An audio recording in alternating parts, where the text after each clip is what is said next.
अब reasonable restriction का तात्पर्य ये नहीं है कि आप जो है उस भाषा को नहीं जानते हैं तो आप पर जो है रिस्ट्रिक्शन है कि आप वहाँ उस क्षेत्र में नहीं घूम सकते हैं। रीजनेबल रिस्ट्रिक्शन का तात्पर्य है कि अगर उस क्षेत्र में या उस क्षेत्र का आदिवासी एससी या एसटी के जो है परिवेशों को या उसके संस्कृति को उसके सभ्यता को हानि पहुंचता है तब उस दशा में आप पर जो है रिस्ट्रिक्शन लगाया जा सकता है, अनुबंध लगाया जा सकता है, प्रतिबंधित किया जा सकता है,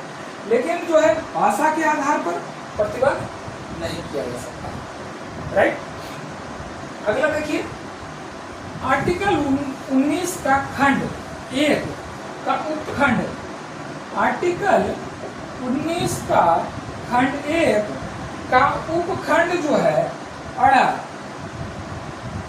जिसको कहते हैं अंगा भी बोलते हैं,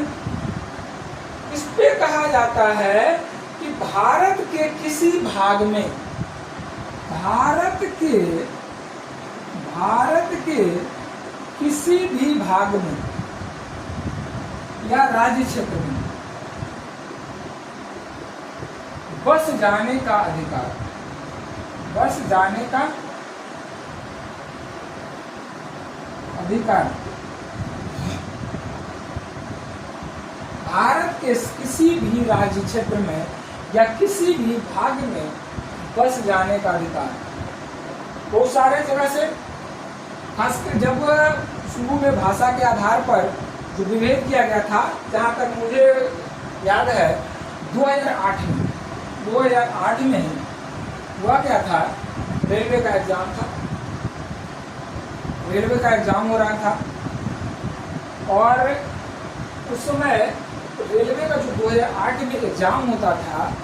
बोर्ड बाय बोर्ड लेता था, जितने भी रेलवे बोर्ड है भर्ती बोर्ड उसके अनुसार लिया जाता था और लोग परीक्षार्थी भर के जाते थे एग्जाम देने के लिए उस शहर में जिस भर्ती बोर्ड से संबंधित है वहाँ जाकर देते थे। अभी जैसा होम सेंटर देता है वैसा था नहीं। 2008 में सब मुंबई गए थे एग्जाम देने के लिए और कहाँ गए थे, गुवाहाटी गए थे, मुंबई और गुवाहाटी एग्जाम देने के लिए लड़के, मुंबई और गुवाहाटी।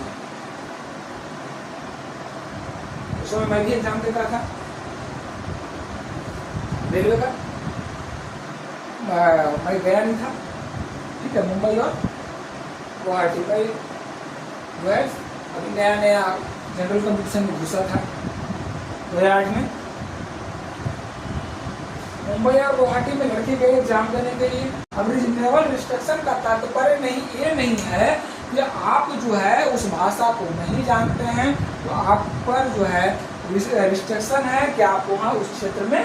नहीं घूम सकते हैं। रीजनेबल रिस्ट्रिक्शन का तात्पर्य है कि अगर उस क्षेत्र में या उस क्षेत्र का आदिवासी एससी या एसटी के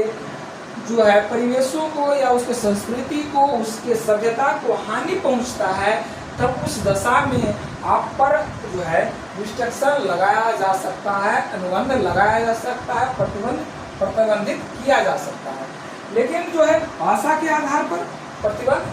नहीं किया जा सकता। राइट, अगला देखिए आर्टिकल 19 का खंड 1 का उपखंड, आर्टिकल 19 का खंड 1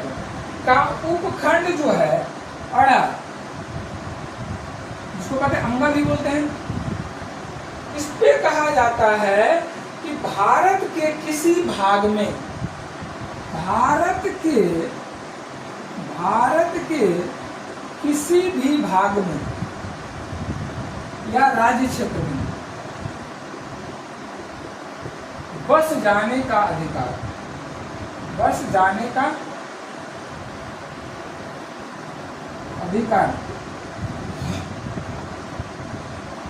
भारत के किसी भी राज्य क्षेत्र में या किसी भी भाग में बस जाने का अधिकार। बहुत सारे जगह से खासकर जब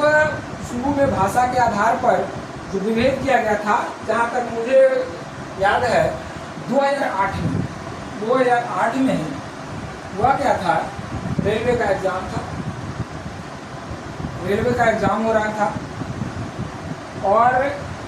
उस समय रेलवे का जो 2008 में एग्जाम होता था, बोर्ड बाई बोर्ड लेता था, जितने भी रेलवे बोर्ड है भर्ती बोर्ड, उसके अनुसार लिया जाता था और लोग परीक्षार्थी भर भर के जाते थे एग्जाम देने के लिए उस शहर में, जिस भर्ती बोर्ड से संबंधित है वहाँ जाकर देते थे। अभी जैसा होम सेंटर रहता है वैसा था नहीं। 2008 में सब मुंबई गए थे एग्जाम देने के लिए, और कहाँ गए थे? गुवाहाटी गए थे, मुंबई और गुवाहाटी एग्जाम देने के लिए लड़के, मुंबई और गुवाहाटी। उस समय मैं भी एग्जाम देता था रेलवे का, मैं गया नहीं था, ठीक है। मुंबई और गुवाहाटी का जो है अभी नया नया जनरल कंपटीशन में घुसा था 2008 में। मुंबई और गुवाहाटी में लड़के गए एग्जाम देने के लिए।